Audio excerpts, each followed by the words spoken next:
com as temperaturas cada vez mais altas e o mundo antenado nas questões ambientais, cresce a procura por meios de se evitar a concentração de gases de efeito estufa. Mas como fazer isso? Através de práticas sustentáveis. E na pecuária, uma das formas de se evitar é a redução da emissão desses gases. Assim, o mercado de crédito de carbono tem se tornado cada vez mais popular. E claro, nós vamos falar sobre este assunto agora. Estou aqui no estúdio com o nosso analista de agronegócio, João Pedro Cuti Dias, e nós vamos conversar também ao vivo, direto pela internet, lá de Ribeirão Preto, com José Augusto Souza Júnior, advogado, especialista em direito ambiental e CEO da Mata Nativa BR. Boa tarde, João. Muito boa tarde, José Augusto. Seja muito bem-vindo aqui ao Mais Pecuária. Boa tarde, Guilherme, João. Prazer estar com vocês aqui. Muito bom. Zé, para quem ainda não sabe como é e como pode investir em crédito de carbono, eu gostaria que você começasse explicando para a gente. Bom, Adriano, hoje o mercado de carbono ele pode ser negociado, pode ser comprado por qualquer pessoa física ou jurídica. Hoje nós conseguimos, qualquer pessoa física consegue, através de um token, comprar crédito de carbono e através das plataformas que existem na internet, as empresas compram e negociam milhões de toneladas de carbono dia a dia. Né? Quanto ao porquê, voltando, só concluindo, como o produtor rural também tem várias possibilidades. Né? Existe um estigma de que para produzir o carbono hoje em dia tem que ser grande propriedade. E isso, em parte, é verdade. Né? Pequenas propriedades e médias propriedades conseguem desenvolver projetos de carbono tanto nas suas áreas produtivas como nas áreas florestais, através de projetos agrupados, né? Tornando viáveis esses projetos em todo o Brasil, em todos os biomas. Muito bom. A gente vai colocar o João Pedro na história aqui também, porque a gente estava conversando um pouquinho antes da gente entrar no ar, justamente sobre isso, e o João vai até mostrar umas fotos daqui a pouco que mostra que é possível o produtor estar atento a essa questão de trabalhar de maneira sustentável, mesmo em pequenas áreas, né, João? Boa tarde. Boa tarde. A grande questão hoje no mundo, se você olhar a emissão de gases de efeito estufa, não diminuiu, ao contrário, vem subindo ano após ano. Nós estamos falando hoje em 40 bilhões de toneladas de equivalente de CO2. Não seria mais barato para o mundo inteiro, hoje, nesse momento, já que já não se consegue brecar as emissões, aumentar, valorizar a questão do sequestro de carbono? Quando você olha, por exemplo, o Brasil tem hoje 50, 60 milhões de hectares nessa situação aqui, ó, de pastagem degradada. Essa pastagem, ela não produz alimento e você tem um problema sério ambiental, porque uma chuva que tem, cada vez mais séria a situação da concentração de chuva, ela vai levando um pouquinho de solo fértil que ela tem, a erosão laminar. Agora, quando você olha uma área do lado, que aqui tem uma cerca só dividindo, você tem 13, 14 toneladas de matéria seca em cima, uma pastagem recuperada, e deve ter umas 7, 8 toneladas embaixo de raiz, de humus. Não seria esse um caminho mais rápido e mais fácil de diminuir o impacto que nós estamos vivendo hoje dessa questão climática? Perfeito, João. Eu concordo com você. O Brasil tem potencial muito grande para remoção e para evitar a emissão de carbono. Né? Se a gente for pensar nos pastos degradados, nas áreas que são poucos utilizadas, um projeto adequado de carbono, tanto de restauração como talvez um manejo florestal sobre essas áreas, se tornam viáveis, se tornem viáveis essas áreas para produções sustentáveis, aumentando a capacidade do Brasil aí, tanto no mercado de carbono quanto no mercado de preservação mundial. Mas a grande dificuldade que o produtor rural encontra é quando ele fala em fazer qualquer projeto de crédito de carbono, é pelo custo dele. Você tem um custo muito alto, teria que se organizar o setor e começar a ver uma mensuração. Quando eu transformo uma área degradada numa área recuperada, o que realmente eu estou sequestrando de carbono? Hoje, aqui no Brasil, você tem muitos produtores hoje que optam por uma agricultura regenerativa. Esses dois produtores são da região do Maracaju. Esse senhor aqui, ele é arrendatário e ele conseguiu em 8, 10 anos, ele conseguiu aumentar 1% a matéria orgânica do solo dele. Tinha 1%, hoje está em 5%. Você imagina a quantidade de carbono que foi retido nesse solo com essas práticas dele. Agora, o que falta para que maior número de produtores optem por esse modelo? O modelo de agricultura regenerativa, o modelo de você ter uma garantia, o produtor ter uma garantia melhor, uma resiliência maior para enfrentar os problemas climáticos, que daqui cada vez mais se agravam, ou seja, calor, secas e também chuvas torrenciais. Mas o que faltaria, na sua opinião, para que um produtor igual a esse possa fazer um projeto e ele ser remunerado, ou pelo menos ter condições um pouco especiais para continuar atuando nesse modelo de produção? João, realmente os projetos e o desenvolvimento de projetos de carbono hoje são caros, inviabilizam para pequenos e médios produtores fazerem de forma unitária. Mas vamos pensar numa região. Uma região com pequenos e médios produtores. Existem projetos, que chamam projetos agrupados, que a gente podemos juntar todos os proprietários de uma região e desenvolver um projeto de carbono, de crédito de carbono. Vamos pensar na agricultura.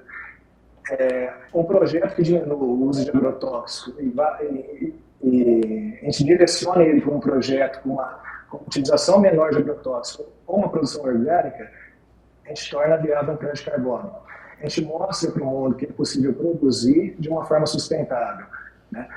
Quanto à rentabilização das propriedades, desde o Código Florestal de 2012, o Arcabouço Legal tem nos ajudado no momento a desenvolver projetos ambientais no Brasil. Vamos pensar que dentro de uma propriedade, fugindo um pouco do carbono, nós temos outras riquezas ambientais, né?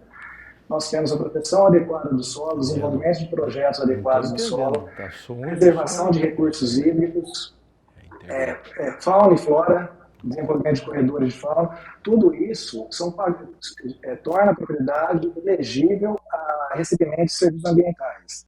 Se nós formos pensar de uma forma geral, existem empresas, grandes empresas interessadas em desenvolvimento de projetos ESG, por exemplo, que podem investir no desenvolvimento de projetos dentro dessas pequenas e médias propriedades, mesmo no desenvolvimento de projeto de carbono, pensando num projeto sério voltado ao desenvolvimento do ESG.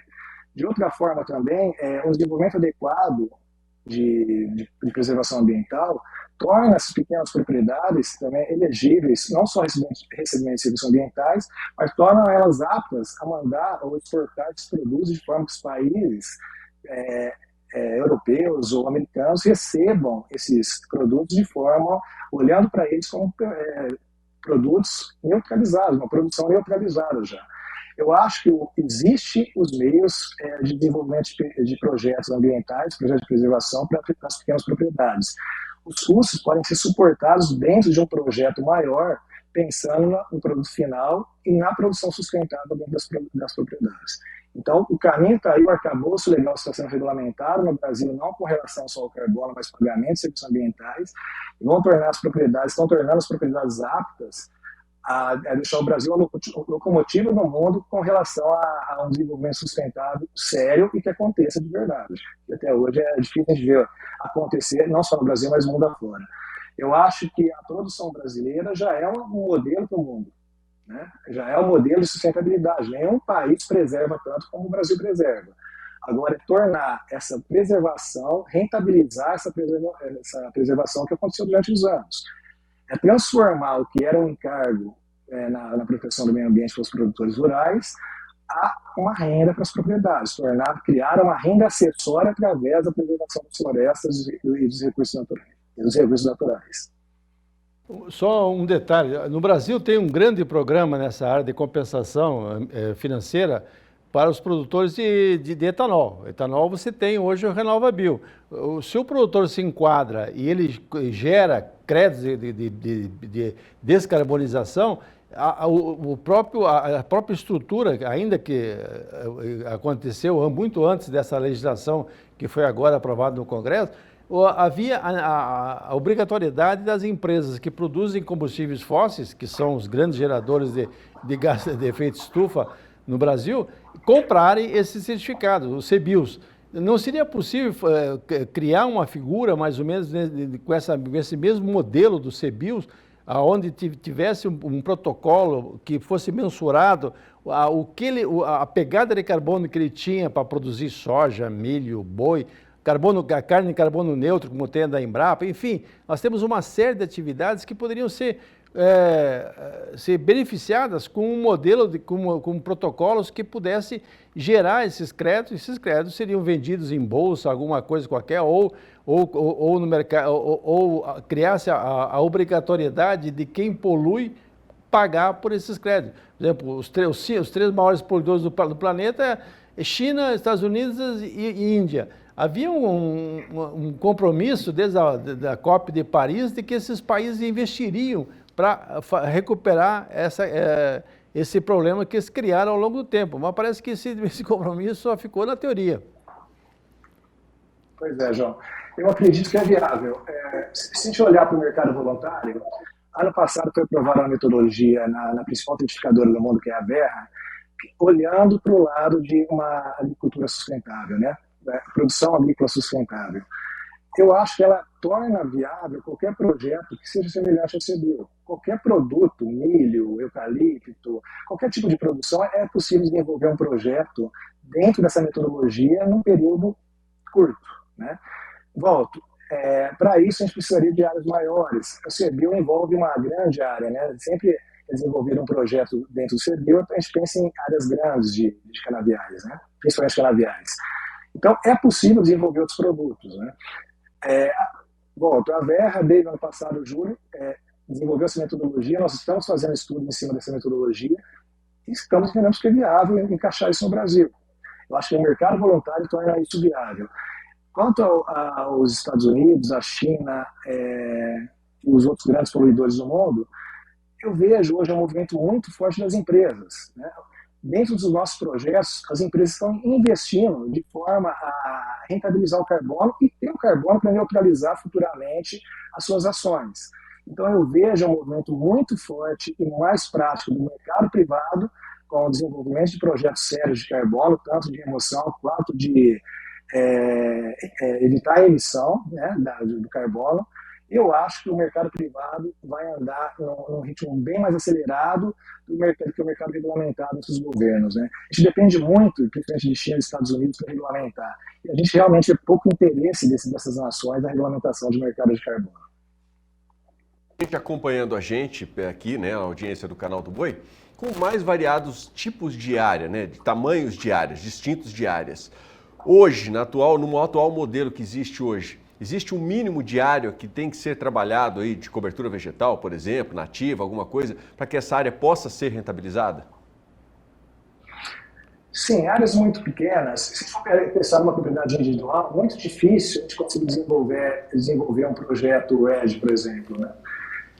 Geralmente a gente trabalha no desenvolvimento de grandes propriedades. Mas, volto, se a gente pensar em propriedades com características semelhantes, dentro de uma mesma região, onde seja possível mensurar o carbono, desenvolver metodologias adequadas, a gente consegue desenvolver projetos agrupados com pequenos e médios produtores, que é o grande problema do desenvolvimento de crédito de carbono hoje, né? Essa mensuração, que é um dos grandes gargalos, aqui no Brasil, os parâmetros que se usam são parâmetros que vêm do hemisfério norte. Aqui está num clima tropical. Essa mensuração ainda é feita por algumas empresas multinacionais ou aqui no Brasil já nós temos empresas que possam fazer essa certificação, doutor? Não, na verdade, a mensuração, existe um estigma em cima da mensuração, né? As empresas sempre usaram dados oficiais ou usavam pouco a metodologia de mensuração em loco. Desenvolvemos recentemente um projeto no Acre, numa área de 150 mil hectares, onde fizemos a mensuração em loco. E através de uma explicação científica e lógica, conseguimos levar à certificadora do carbono os nossos números, que realmente, João, até 2, 3 anos atrás, todas as mensurações se utilizavam de florestas do hemisfério norte. Desconsiderava que a nossa riqueza que nós temos no bioma amazônico, no bioma de Mata Atlântica, e mesmo o cerrado no subsolo, né, nas raízes do nosso cerrado, que contém tanto carbono estocado ali. Muito bom. Doutor José, uma pena que o nosso tempo aqui é curto, vou refazer o convite para que o senhor volte aqui na programação para a gente dar sequência nesse assunto, que sem dúvida nenhuma é muito importante, mas por hora quero agradecer a sua participação, já desejar aí que você tenha um ano de 2024 extremamente positivo e que a situação do agro nacional em 2024 também seja muito melhor. Obrigado pela sua participação. Agradeço, Guilherme, é um prazer estar com você, o João. Acompanho muito o João, sou um fã dele, das entrevistas dele. Fico à disposição para o futuro bate-papo sobre esse tema polêmico e atual, né? Sem dúvida nenhuma. Que temos desenvolvido. Muito obrigado.